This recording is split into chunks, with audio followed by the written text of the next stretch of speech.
లేదు కదా సార్, లయం అయిపోయినప్పుడు సబ్జెక్ట్ లేదు, మహాప్రలయం. కానీ మనం రామకృష్ణ పరమహంస గారి జీవిత చరిత్ర తీసుకుంటే ఆయన కాశీకి ఒకసారి శిష్యులు తీసుకుపోయారు. హరిశ్చంద్ర ఘాట్లో, మనకు కాశీలో మొత్తం 33 ఘాట్లు ఉంటాయి.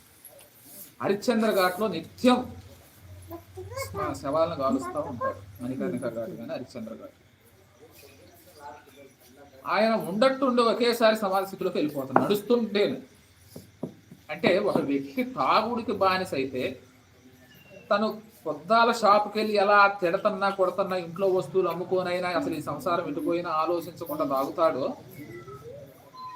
అలా ఈ ఆత్మ సాక్షాత్కారం పొందినటువంటి వ్యక్తి పరిస్థితి ఉంటుంది. అంటే ఈ స్థితి ఆధ్యాత్మిక స్థితిలో లౌకికంగా మాట్లాడుకుంటే అలా తాగుడు, ఆధ్యాత్మికంగా మాట్లాడుకుంటే పొద్దాల సమాధిలోకి వెళ్ళిపోతుంది. చూసే వాళ్ళకి ఎలా ఉంటుందంటే వీడు మనిషి కాదు పిచ్చోడు అంటారు. అంటే లౌకికానికి నచ్చదు ఆధ్యాత్మికత, ఆధ్యాత్మికానికి లౌకికం నచ్చదు. అప్పుడు ఆయన అలా మెట్ల మీద నడుచుకుంటూ వస్తుంటే శిష్యులు పక్కనే ఉన్నారు పట్టుకోవటానికి, ఎప్పుడు ఏం సమాధి స్థితిలోకి వెళ్తాడో ఏందో అని నడుస్తున్నా కూడా. అలా ఒక శవాన్ని కాలుస్తుంటే ఆయనకు ఒక దృశ్యం కనపడింది.